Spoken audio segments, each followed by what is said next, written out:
Hello, everybody. This is Rob Fredette with the podcast HODGEPOD, and we're going to be talking baseball today, and I have a return guest on my podcast, Dr. Keith B. Wood. He's the author of The Memphis Red Sox, a Negro League's history here in Memphis, Tennessee.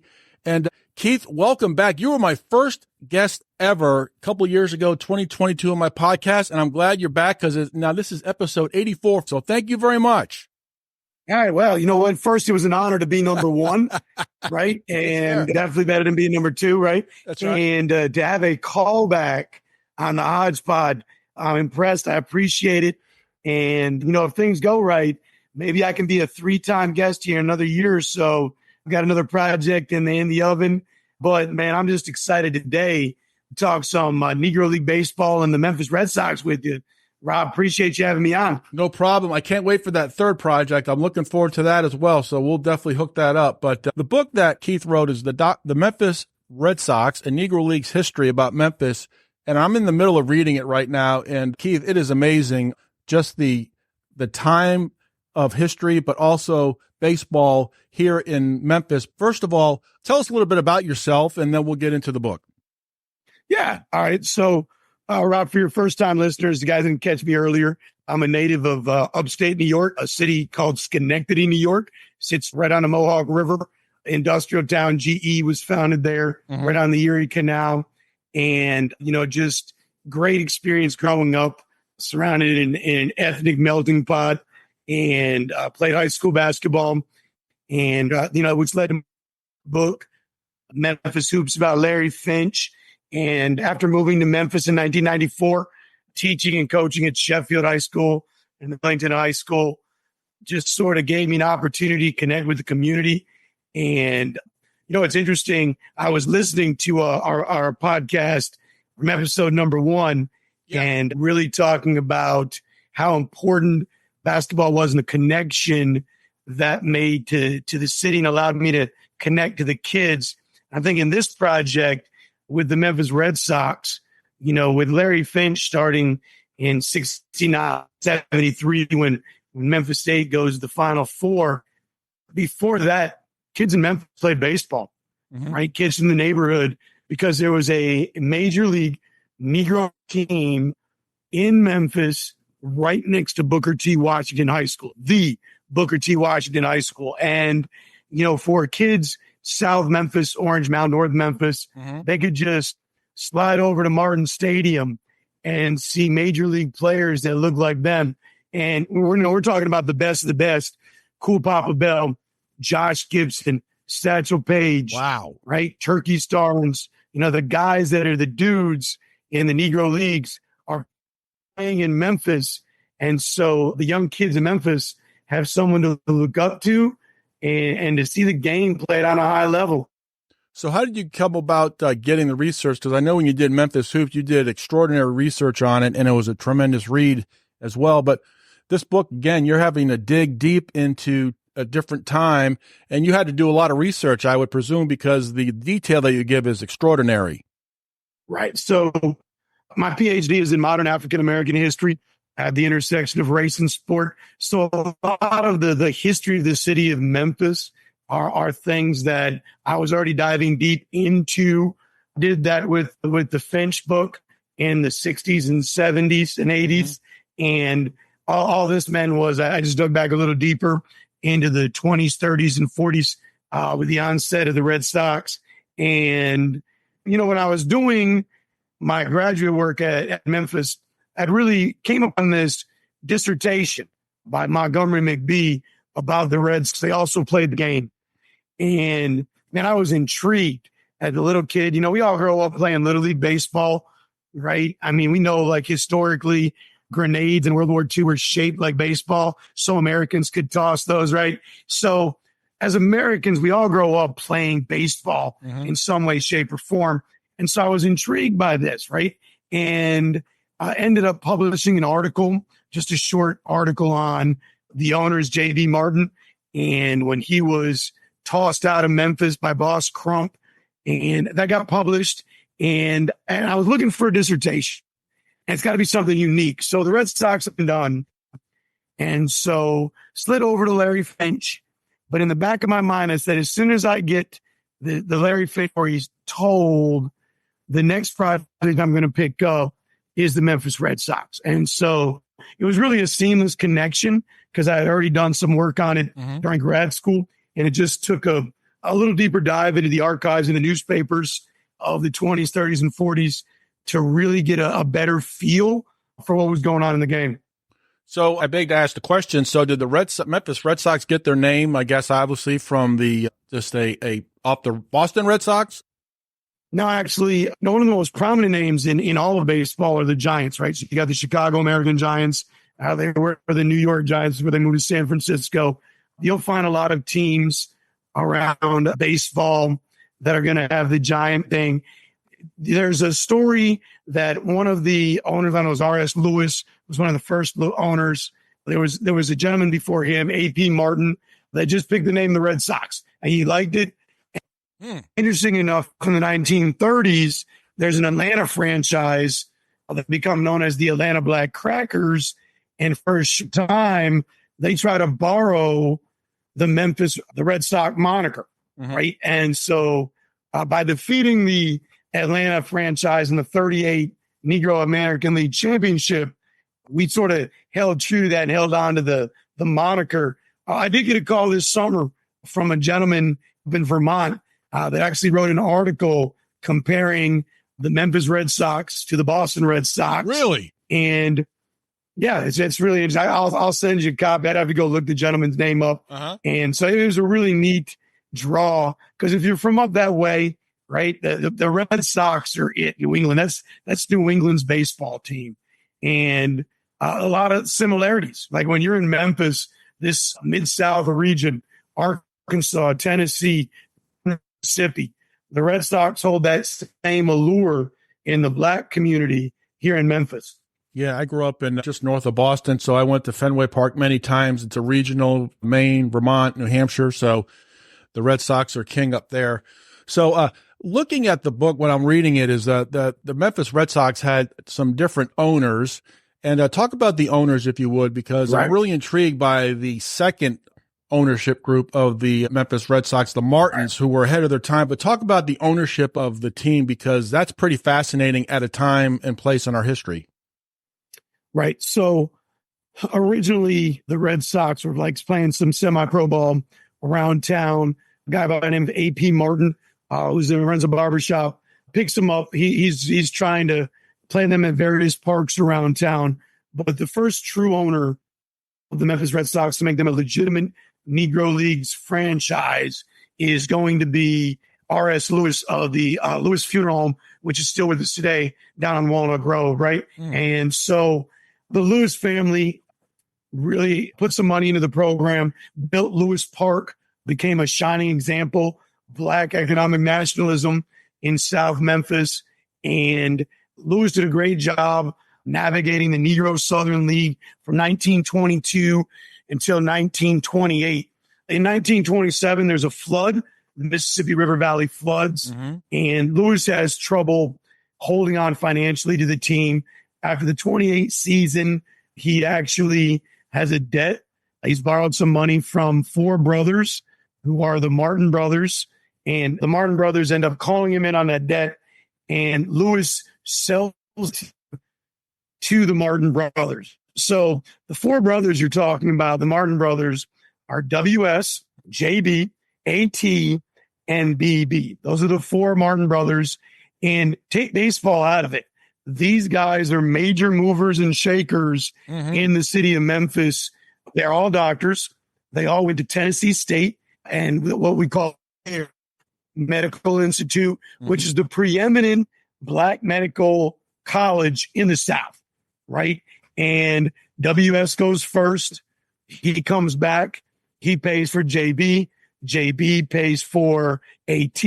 AT pays for BB. And then all four brothers come back, and two are doctors, one's a dentist, and one's a pharmacist, right? So these guys are Black bourgeoisie, middle class. They've got wealth, and they pick up the team.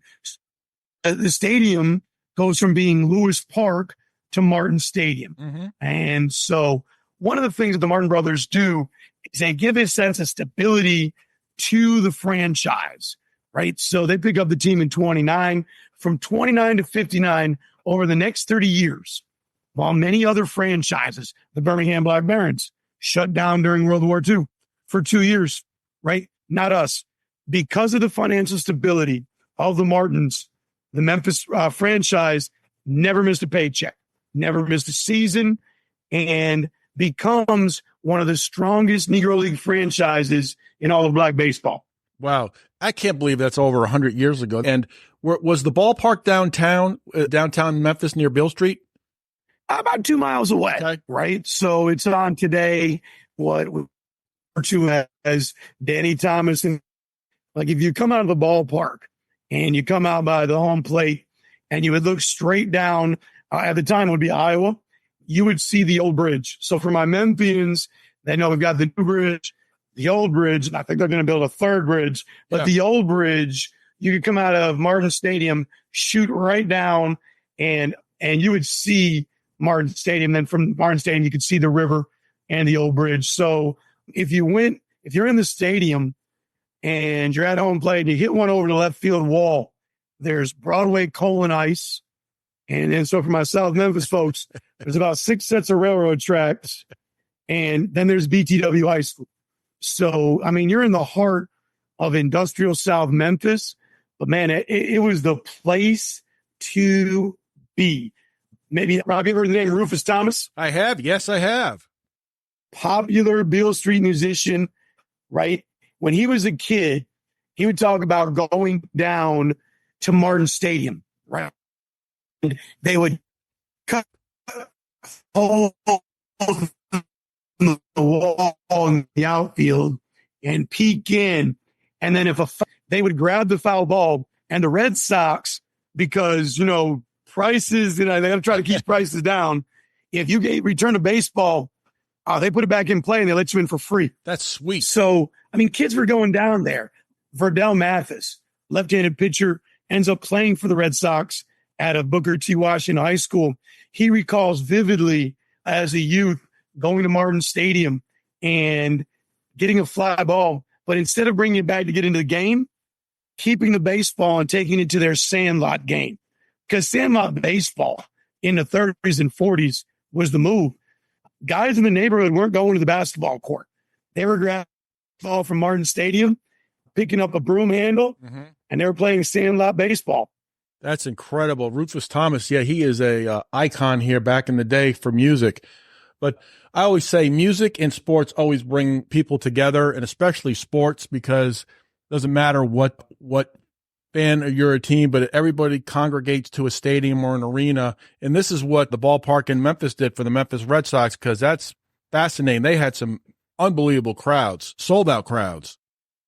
Yeah, when you're looking at the pictures in the book, there's a great picture that has looking from the outfield end on the third baseline. And in fact, if you look at the crowd there, they're sold out, and there's fans on the field. And so for special games like opening day, Mother's Day, July 4th, I believe that picture is a July 4th day. When you look at that picture, they're on the fan. Now, what's interesting is that's not the only place down the baselines. They actually filled in front of the wall. They filled in front of the outfield wall. And if you hit a ball into the fans that was in play, you got a ground rule double. That's incredible. Right? So when people say nobody went to these games, I'm not sure what games they're talking about, because the Red Sox, Martin Stadium was the place to be. Let me go with another great story about being at the game. If you look at the outfits that the fans are wearing, when you went to the game, Rob, you came clean and you were looking good, brother. And so brothers back in the day called that dress to the nines, right? You're coming dressed to the nines, like you just came out of church, right? On many Sundays, there'd be a doubleheader, and parishioners would leave service and head over to Martin Stadium, check out the Homestead Grays or the Indianapolis Clowns that were in town, the Detroit Stars, or St. Louis Stars, excuse me. So when they came to town, down on Beale Street, there's a photographer. His name is Ernest Withers. Did a signing there a couple of weeks ago. Ernest Withers would come to the game with his camera, and people were looking good, man. And Brothers was posing, right? And so while they're posing, Ernest has got the camera. He's taking pictures. He's sending a roll of film home with his wife. Here's a little. This is great stuff right here. She goes home, second, third inning. She develops the film, puts it in the oven to speed up the process, brings the pictures back by the ninth inning, and that's how Ernest Withers made his money at the ballpark. So you'd see Withers at the game 2-3 times a week. And so Awesome. If you really want to see, like I've got 15, 20 pictures in the book, if you want to see a great display of what the Memphis Red Sox were doing, the Withers Museum has it. And it's just, I couldn't even touch the surface of this thousands of pictures they have. You had mentioned just a moment ago about the picture of people like literally on the field. They're literally like on the foul line, and some people are in the left field. It's amazing that like if a player would have to dive, he'd dive into the people. That's incredible. Derek Jeter. Derek Jeter against the Red Sox, right? That's right. There you go. Right. So now you notice that there's not like 27 like nets, right? So there's metal screening between the first and third base, in the stadium. Mm-hmm. And look, if you're looking at that picture, that stadium is made out of concrete with iron girders. It's incredibly well constructed. It's the reconstructed version in the 1940s. Around 44, the Red Sox went over to Rustwood and played where the Memphis Chicks played, the white minor league team, while they reconstructed Martin Stadium. And if you look at that third baseline, if you can see, in fact, if you look at the picture on the front cover, you're looking at a young man hit a home run. And if you look down the third baseline, beneath those bleachers are apartments. Wow. So visiting teams, if they couldn't get, your Jim Crow Memphis, right? If there was no hotels available, you could stay under the third baseline. In the 1950s, after Jackie Robinson reintegrates baseball, we bring in a number of Cuban baseball players because our manager, Larry Brown, played in Cuba in the 20s, and he's fluent in Spanish. And so a lot of those guys wouldn't be able to live in white Memphis, probably would have faced a little bit of disparity in black Memphis, and just stayed right at the stadium, right? So, you think about the Sky Dome up in Toronto, having that hotel. Yeah. We had that in Memphis right here in the 40s and 50s. So, to me, that's an incredible story. And the sad part is when the Negro Leagues and the Memphis Red Sox fold in 59, that story, when the stadium gets torn down, it becomes from a bygone era that no one talks about. And so I'm really excited that Commissioner Manfred has made the Negro League statistics Major League statistics. I'm excited that a few years back, he made 6 Negro Leagues, Major Leagues. And so these guys that deserved an opportunity are possibly getting recognized for what they did. Yeah, it's absolutely amazing. When you look back at the time, the players. So I always like to ask authors, and I think I know I asked you about when you did Memphis Hoops, but how long did it take you to do this book, and how much research? Because you really got like deep into detail as far as, 100 years ago. I found that to be awesome. Right. I think one of the challenges when you're looking at is there's 2 newspapers that are two white newspapers in town, right? They got the Commercial Appeal and the Press Scimitar, right? Edward Beeman is the editor of the Press Scimitar. It's an actor, a little more progressive, covered the Red Sox a little better, so to speak. Then there was the Memphis World, which is the black newspaper. That becomes problematic covering a baseball team because the Memphis World publishes once a week. So you get a roundup of what the Red Sox were doing, but you really didn't get a lot. And in fact, some of the stories the World was putting there were, if the Red Sox were in Chicago, they got the Chicago Defender, right? And they're just copying those articles. I think the Appeal doesn't do a bad job, right? Mm-hmm. You would think in the height of Jim Crow, the Appeal could care less, but there were actually black readers who purchased the Commercial Appeal. So you would find short stories, 1 paragraph, unlike the Memphis Chicks are getting a huge front page picture, full story, all right, all that you picture from Major League Baseball. Mm-hmm. The Red Sox are getting blurbs. The other thing that's interesting is that the owners, WSJB and BB, report box scores every game. And it would be the Red Sox defeated the Monarchs 6-2, and Alan Jelly Taylor had 2 hits. Neil Shadow Robinson hit the home run, sealed the deal, and Ted Doobie Ratcliffe gets the win. And that's it. So you would be expecting in organized baseball, white baseball, to see a box score, how many hits, how many runs, how many errors, who pitched what inning, who got the win, who got the loss. Alan goes 2 for 4, Neil goes 1 for 5, right? But you didn't see that. And that makes the dive a little more challenging, right? So you have to take the pieces of the story that you have and tell the story from there. I think one of my favorite parts of this story was the University of Memphis in the 1990s put together a documentary called Black Diamonds, Blue City. Great piece by Stephen Ross in the film department, and Professor John Haddock, who's a math professor, who's a Memphis guy that just knows everybody in the Negro League community in Memphis. He was super great, helpful in his project. But when I went back to the University of Memphis, I went to McWhorter Library for all my Memphis State U of M folks. I went up to Special Collections, and Rob, there were 120 videotapes, VHS, old school, baby. You remember VHS? Oh, yeah. Special Collections had to find me one of those TVs that had a TV and a VHS player. And then Dr. Wood put on some headphones, went into Special Collections, and dude, for weeks, and I mean weeks, I'm going in every day, 2-3 hours, and reliving the joy that these men shared, right? Because in the 90s, they're in the winter of their lives. They played in the 40s, 50s. And then, by 1990, we're talking about 40, 50 years later, they're in their 70s and 80s, and they're just calling a bygone era. And they're laughing, they're kicking it. It's a bunch of old cats. And they were talking about what they did between series games, what it was like on the bus. And, you want to say, well, it wasn't really Major League Baseball. Yeah, it was. For these guys, it was. Yeah. Because they weren't given the opportunity. And, if you look at the stats, when Manfred allows the Negro League stats in, and they've been gone over with a fine-tooth comb now, right?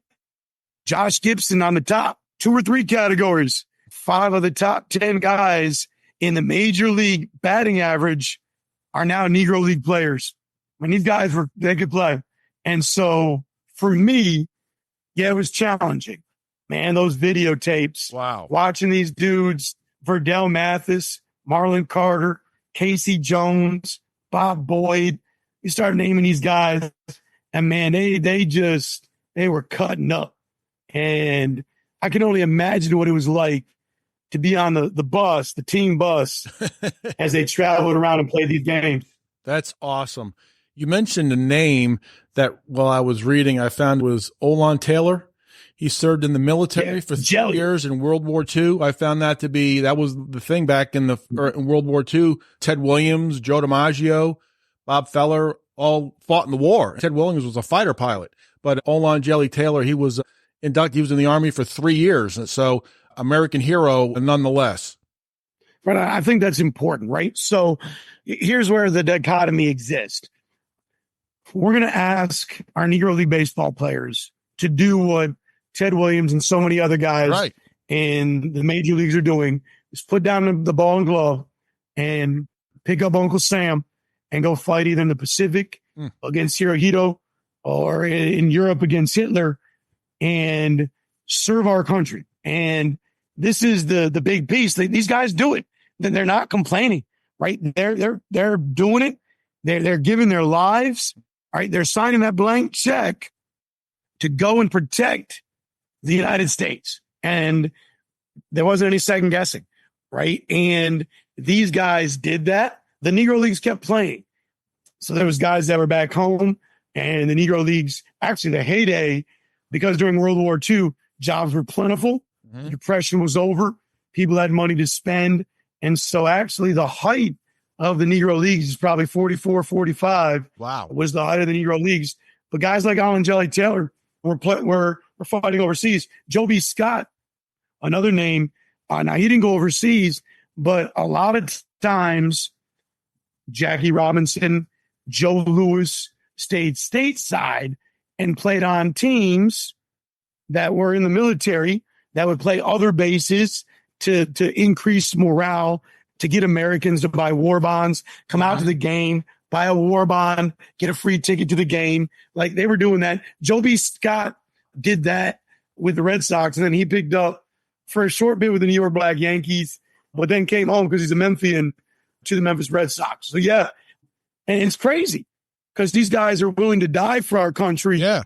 But when they come back, can't play baseball with the white guys, back over there to the Negro Leagues, right? Which, gives the kids today that don't understand Jim Crow a little bit of insight into some of the challenges that these athletes faced. Yeah, he gave 3 years of his life to fight against in the war, gave up his baseball career. I found that to be selfless, and I felt just a true American hero. Just reading that made me get goosebumps. I thought that was awesome.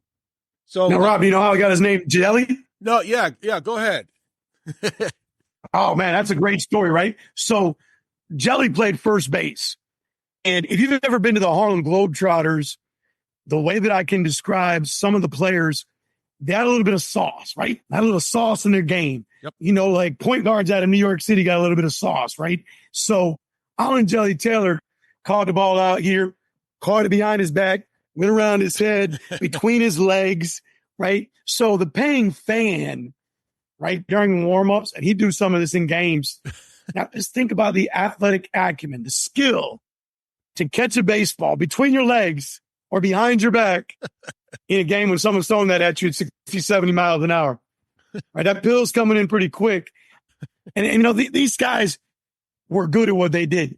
Negro League baseball is a little different than the dead ball era in Major League Baseball. Major League Baseball was boring, right? Mm-hmm.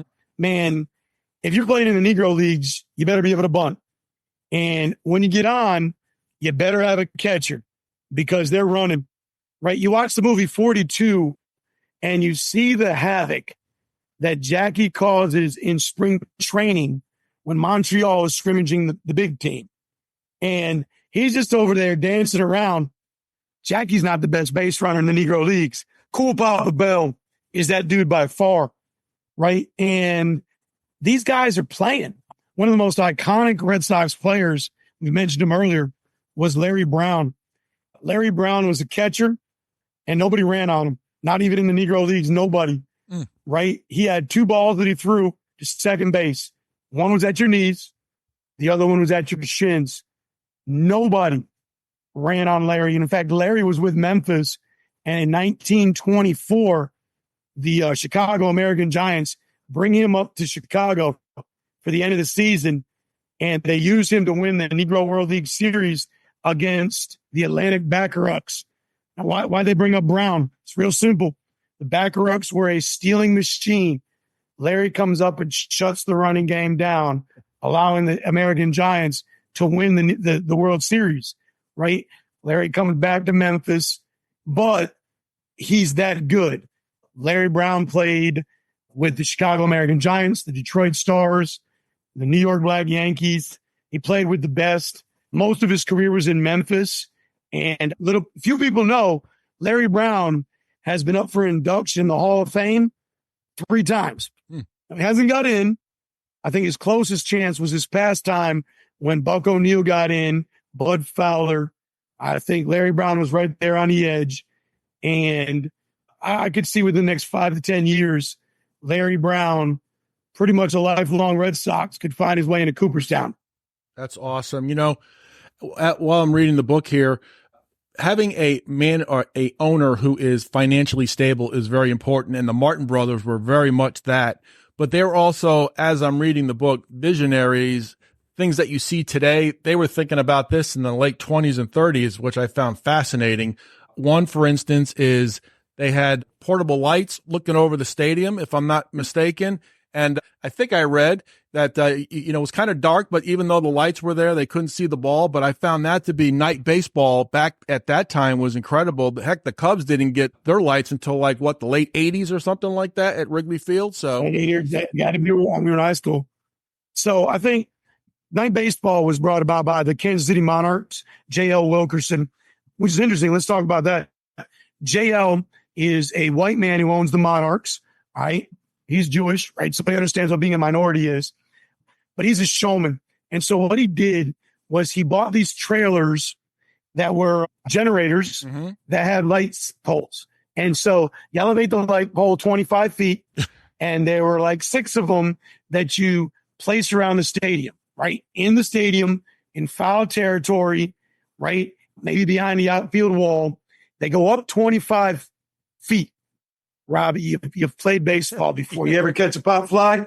Yeah, catch a pop fly, but not with the lights at 25 feet. I mean, those lights are hundreds of feet up in the air. That's amazing. So Monarchs had an advantage, but when they brought those lights, and it was 1930 was the first year that J.L. Wilkerson traveled the lights around in the Negro American League.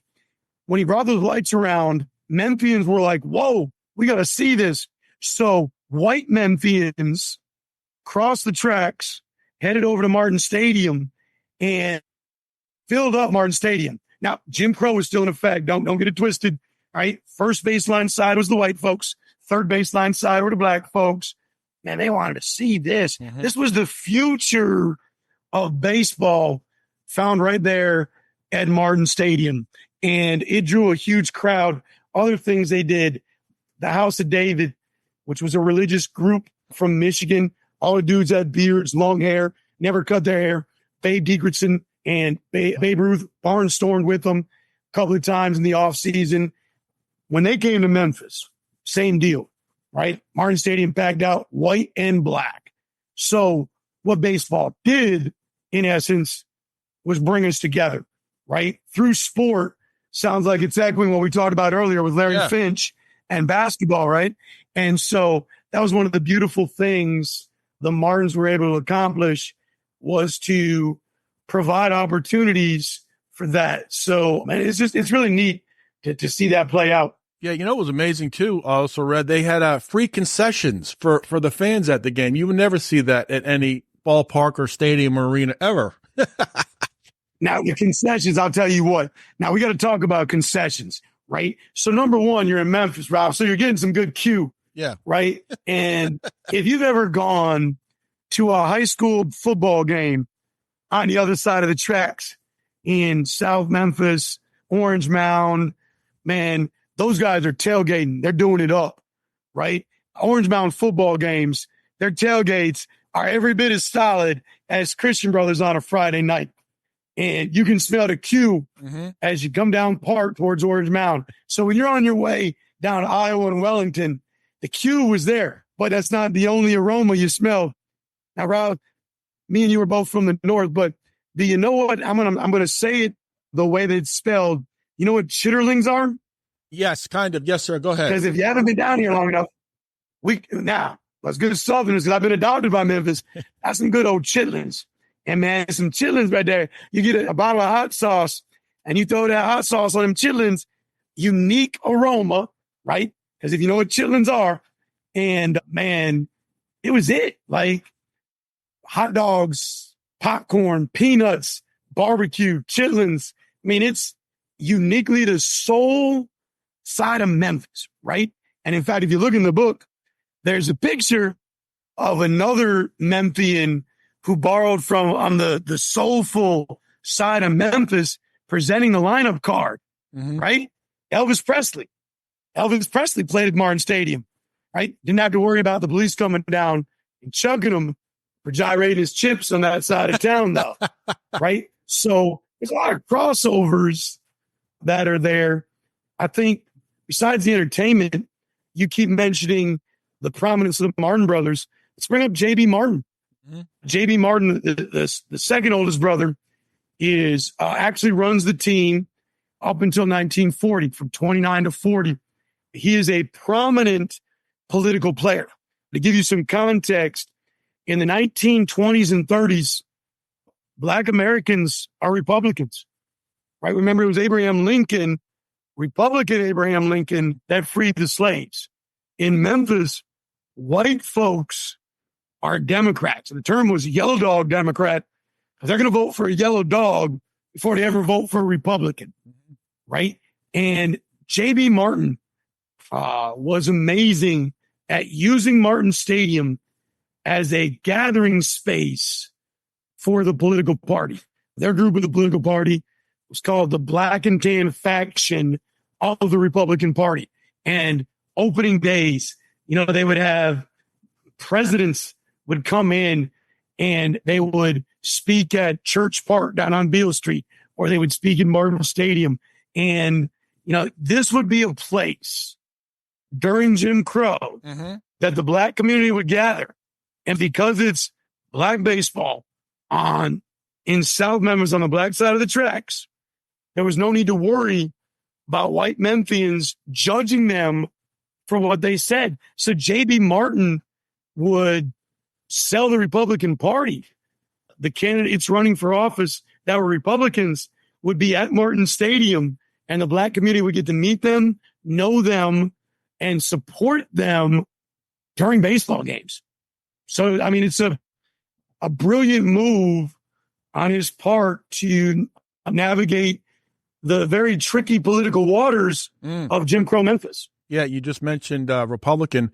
There's a picture here of J.B. Martin meeting with Republican President Dwight D. Eisenhower. So he said, "To my friend Tom." Unbelievable. So I thought that was that picture right there. That's incredible. Like, he's hanging out. So the most well-known Black Republican in the history of Memphis is Robert Church Jr., right? And he is by far the most prominent Republican nationally, most prominent Black Republican national in the history of the Republican Party. You can even touch today. Right? No one touches Robert Church. He brought home jobs to the post office, because you got to remember, after Woodrow Wilson leaves office in 1920, you got a return to normalcy. Warren G. Harding, Calvin Coolidge, and Herbert Hoover, 3 straight Republicans. And so Black Memphis is coming out in large support of that. J.B. Martin is the lead Black Republican behind Church. And hey, J.B. Martin owned a drugstore in South Memphis over on Florida Street. Dude, that place was clean. The little small square tiles spelling out South Memphis drugstore, soda malt, soda jerk, right? And a post office in South Memphis, right? Why? Because politically, Black Memphis supported the Republican Party, and the port came home, right? These folks were taken care of, and it really was the maneuvering of J.B. Martin along with Robert Church that allowed Black Memphis to have a lot of these patronage jobs. Wow. And one thing I read, the youngest Martin brother was liked by the baseball team. They didn't like dealing with the 2 older Martin brothers. So I guess they were closer in age to the younger Martin brother. Yeah, BB he's an interesting character. You got to love him.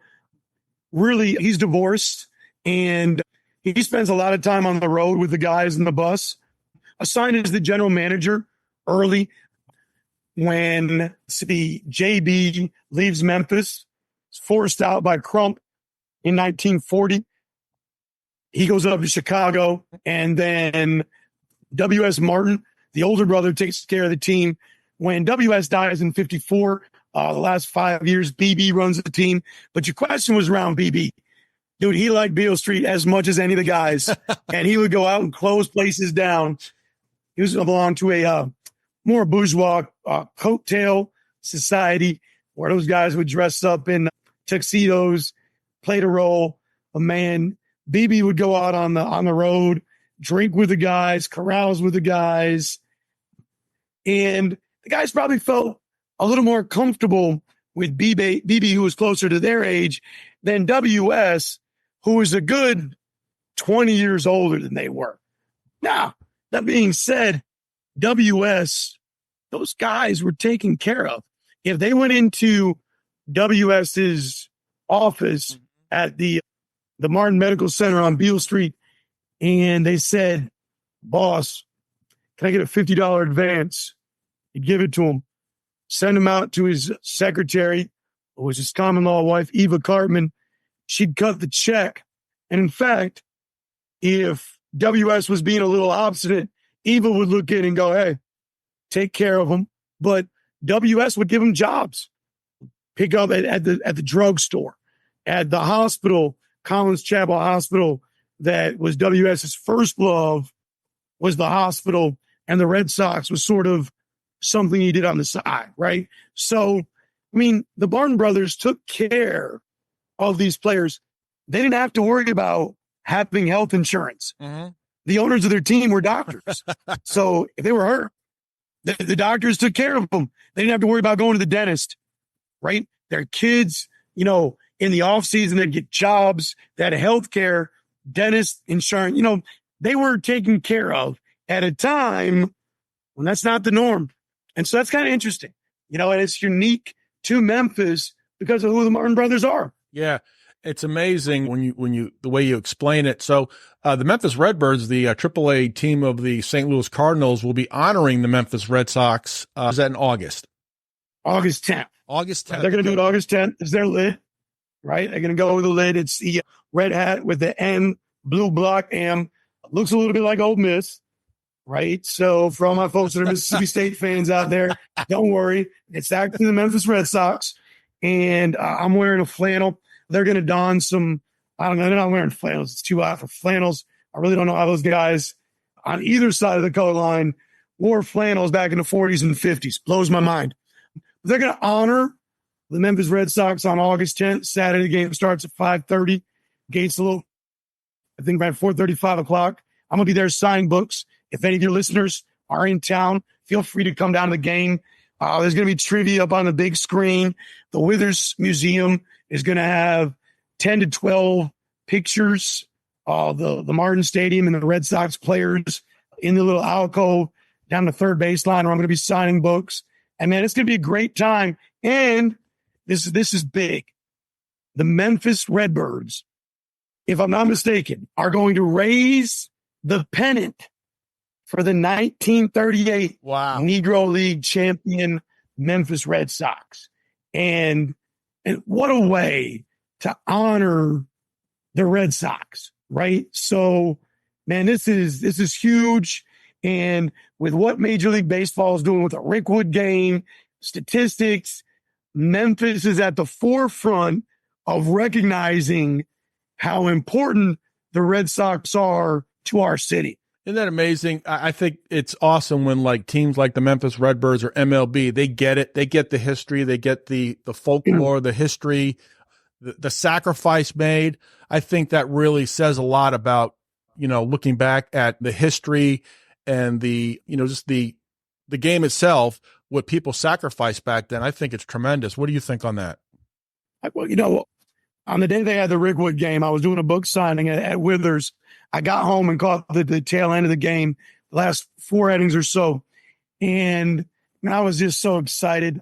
Willie Mays, if you haven't been to Rickwood in Birmingham, Alabama, Rickwood played host to Babe Ruth, Ty Cobb, and then Willie Mays. Reggie Jackson played there. Who's who professional baseball players went through Rickwood, right?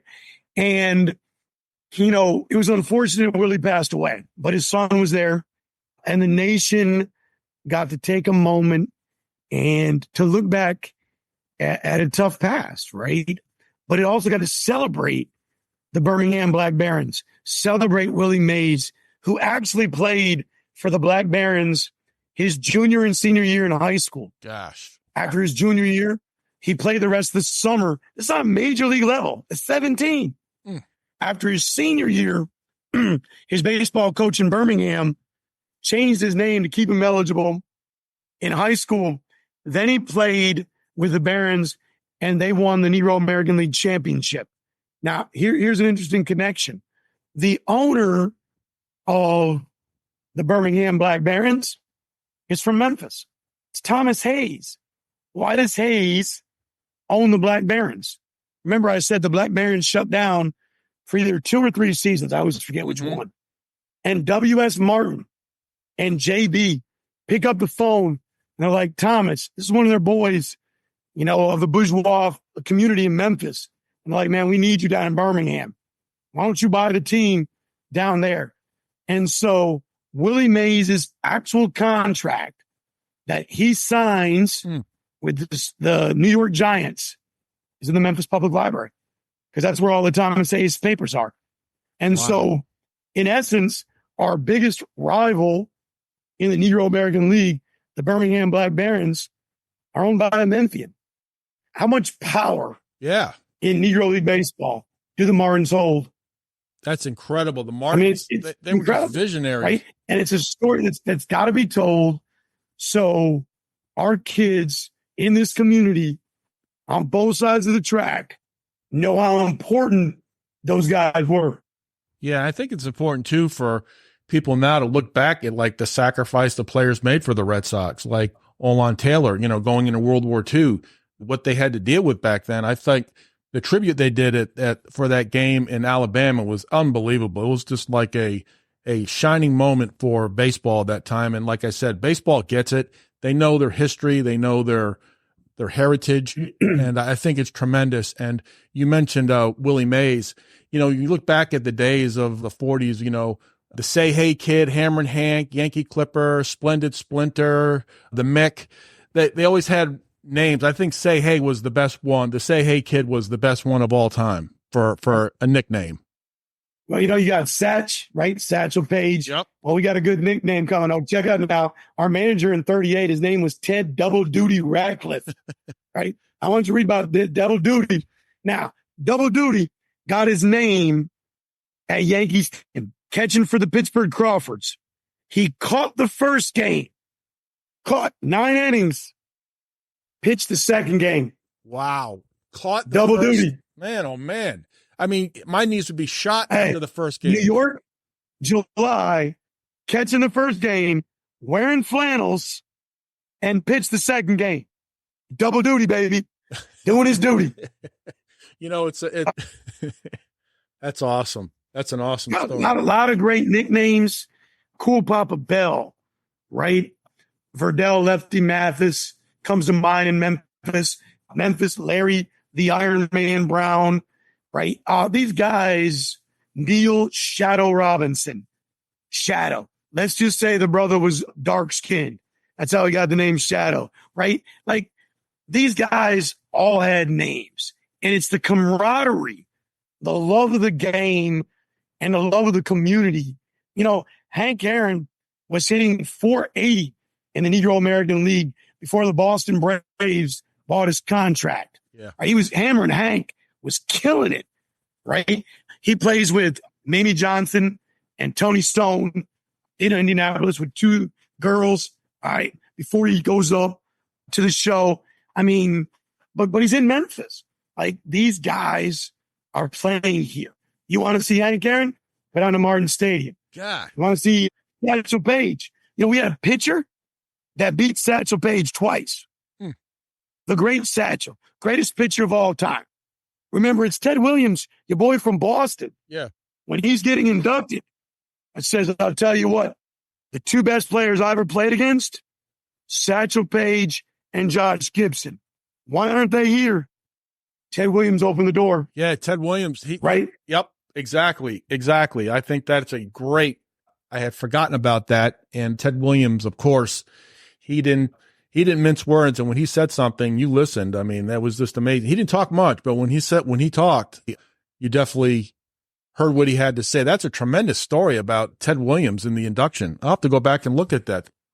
Yeah, if you go look, it's actually – It's the Hall of Fame is not really the show that it is now out by the library when they just did it this year. It's actually right in front. It's on the steps of the Hall of Fame. You been to the Hall of Fame, Rob? I have not been there. That's one of my things on the bucket list. But you were up there this summer, right? I was up there this summer. I've spoken at 3 conferences. Yep. I was at a conference this summer marketing the book. on the Red Sox.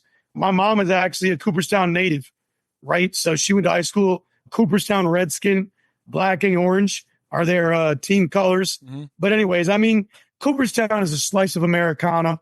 And for Ted Williams to recognize, I think, for your listeners out there, let's help them out. Why do these guys know each other? Well, when there was a reserve clause, Ted wasn't making Juan Soto money. Ted wasn't making Aaron Judge money, right? But he's not even making Big Papi money. So what those guys do after the season, whether you were a white guy or a black guy, you went to Cuba, yep, Dominican, Haiti, ball. Mexico, and you played winter ball. And here's the thing about going down there. There's no color line. In fact, Cuba had a rule, 5 Americans. They didn't say 5 black guys. They didn't say 5 white guys. They said 5 Americans. So most of the time, it was 3 and 2, right? 3 black guys, 2 white guys. It wasn't always all white guys, and it wasn't always all black guys. And every one of the Negro Leaguers loved it. They got treated like kings. They ate with the governors. The presidents of the country would invite them into their homes.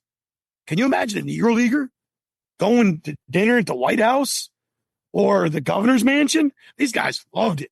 But on the diamond, these guys that were in white Major League Baseball, Dizzy Dean, Ty Cobb, you can name top to bottom, right? Would see these guys and go, man, we can make some money. So when they weren't going to Cuba, they'd get a plane or a train and they would stop in every small town and they'd work their way all the way out west. And they'd bring pro baseball out there and they'd have the Robinson All-Stars versus the Dizzy Dean All-Stars or the Bob Feller All-Stars versus the Satchel Paige All-Stars. And you're talking about, remember, before the Dodgers and the Giants move west, right? The furthest west Major League Baseball goes is St. Louis. And man, these guys played against each other. California didn't care who played against who. Georgia, maybe. Texas, problematic. California, yeah, let's just see a good game.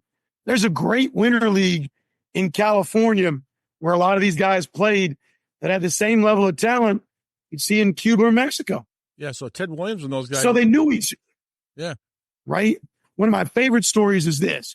Larry Brown, you mentioned him earlier, is in Cuba in the 20s. Ty Cobb is down there. Ty Cobb gets thrown out 5 consecutive times by Larry Brown. Now, Rob, how good of a base stealer is Ty Cobb? Pretty legit, right? Yeah, he was one of the best. He sends a telegram, back to Detroit, saying we need to sign this dude. I've actually seen the article in, I think it's a Detroit Free Press, and there was one in the Pittsburgh Courier that backs it up, that the owner of the manager, the owner of the Tigers and the manager were like, all right, bring this guy up here. And because Ty said he's bright-skinned, because his father was of European descent, his mother was black, and he spoke fluent Spanish. So as far as Americans do in the 1920s, he's Cuban. So before Kennesaw Landis puts the clamps on the color line, the Tigers were thinking about bringing my guy, Larry Brown, up to Detroit. Now, to Larry Brown's credit, or maybe, I don't know, maybe missed it, he's like, oh, I can't do that. Everybody knows I'm black, right? So, but for me, what this answers is this. Was Larry Brown good enough to play with Ty Cobb? And the answer is 7 days a week, twice on Sundays. Yep, I agree. And, you think could learn lessons from players like Ty Cobb and Ted Williams back in the day about, playing with these great players from the Negro Leagues. It's quite extraordinary, the history. And what I like about the history is like downtown Memphis, like you said, the stadium where the Red Sox played. It's amazing, just like the history that Memphis has with just everything here, like the sports teams, and the Redbirds are going to be honoring them as well. So I think that's really good. How's the book been received so far? So far, it's done really well. I love it. Personally, myself, we got 150 copies I've got out there within the first couple of months. And so I get updated once a year. So it'll be interesting to see the numbers that McFarland sends my way. So it was received well in Cooperstown. I was up there at the Jerry Malloy Negro League Conference with some of, the icons in Negro League history. Leslie Heafy, James Overmeyer, the great book on F.M. Manley. And Leslie Heafy, she was a forward for my book. She actually sits on the committee, the Veterans Committee for Negro Leaguers. And so, these are the folks that when this book gets out, and if it can get a little more national attention, right? Larry Finch is more of a regional story. Everywhere I go around town, when you talk about Memphis hoops, but the Negro League story with the Red Sox, by taking the Red Sox and putting them back in the narrative to making them as prominent as the Black Barons, the Kansas City Monarchs, Homestead Graves, Pittsburgh Crawfords, New York Black Yankees, right? This puts Memphis back where it belongs in the narrative, and really it makes Memphis a major league city. And I think that's awesome. Yeah. I'm going to tell a story here. I'm going to ask you about Cooperstown, but when Bill Walton passed away about a month ago, I have a story that I've told on previous episode, but I was an aspiring broadcaster at one time in my college days. I worked in radio for about 10 years, and the first assignment I got, I was working at Kurt Gowdy's radio station. I got an assignment my sophomore year in college, go cover the 85-86 Celtics one game against the Denver Nuggets. So I go into the locker room after the Celtics beat the Nuggets. The Celtics lost one game that year at the old Boston Garden. And I remember walking in the Celtics locker room, which was an out-of-body experience for me because I was just like, oh, what am I going to do? And the first person I asked question to was Bill Walton. I said, hey, this is my first time here. Can I ask you a few questions? And he said, absolutely. I don't remember what I asked him, but just the fact that he was kind to me. But I always think that's like a out-of-body experience for me. So the reason why I bring that up is, was it like being up at Cooperstown for that conference? Was it like an out-of-body experience with this book? Because that it must have been. Yeah, I think one, like I said earlier, Rob, my mom grew up in Cooperstown. So I went over to Eagle Street, saw my grandparents' house. Yeah. My grandfather in World War II had a farm just outside of town. My parents got married in Cooperstown at the Methodist church, right? So the out-of-body experience, probably not so much because it's more like home than it is in awe. Yet to be surrounded by the great authors and Negro League historians, it was great, right? Phil Dixon from Kansas City was there. He's like the dude. I got to meet J.B. Martin's great-grandson was at the conference. We caught up. And that's awesome. There's some pictures on my website of the two of us. Dude, he looks just like his great-grandfather. He came in clean in a white suit with a hat, dressed to the nines, and same skin complexion. I was like, it was eerie, right? Doctor, he's a dentist, just like his uncle, right? Man, I don't know. For me, that was really cool. And here's my hope, right? The conference nominates a book or names a book as Negro League Book of the Year. And if the Red Sox book, I'm hoping, right, that it gets named Negro League Book of the Year over the next year or so, those sales will jump and it'll do its intention, right? Because the players, their families that are still with us deserve the recognition for what those guys did at a time when a lot of times what happened on the other side of the tracks was just forgotten. Yeah, the book is The Memphis Red Sox, A Negro League's History by Dr. Keith B. Wood. I bought the book, and I even got an autographed copy because I just love having like these books to read. I'm going to finish this book in the next few days. I'm fascinated by the history of it. I like reading about history, like in certain areas, like where I grew up in Boston or here in Memphis. And it's pretty cool, like when you have photos here of that you had to do research. I think it's tremendous. So talk about your website. You said you had a website. Talk about that so where they can get a hold of you. Yeah, if your listeners on your pod, go over to www.keithbwoodauthor.com. Check it out. Right? I got a deal going right now through Labor Day. You can get an autographed copy of the book, $25 plus $5 shipping and handling, and I'll get you an autographed copy of the Negro League's book. Or if you're into Memphis hoops, I can get you the Larry Finch book as well. That deal is up there. But if you click on some of the tabs and you navigate, you'll notice there's a whole page on the Memphis Red Sox. There's actually a YouTube video of the Red Sox playing the Atlanta Black Crackers at Ponce de Leon Park in Atlanta. I mean, there's vintage footage. There's links to SABR, which is the Society of American Baseball Researchers, to biographies. There's one on Larry Brown that I did personally. Mm-hmm. There's one on Verdell Mathis. Got one on Joe B. Scott that I did that should be up within the next couple of weeks, maybe the next month. It's in the editing stage right now. But, man, you can learn about these guys and find out why they were Major League. And, now there's a page on Keith Wood. If you really want to see what I look like in high school, there, Rob, there's my high school basketball picture is up. There's a young 25-year-old Keith Wood coaching at Sheffield High School. If you want to see what I look like when I had hair, you can find that out as well. So who's the most famous player that played at your high school? Because I've heard you on other podcasts. Who's the most famous player that played at your high school? Well, it's my high school would probably have to go to who our rival was, and Pat Riley is the name that would come up. Basketball was so big in Schenectady where I grew up. 9 of his teammates played Division I basketball. 10 guys off that Linton High School. They've now merged. It's just one Schenectady High School. James Thomas more recently played with Texas when Texas was in the Final Four in 96. Willie Dean, Player of the Year at Purdue. That same time period, Jason McCreath, TCU. Schenectady just has a long history. Ballers.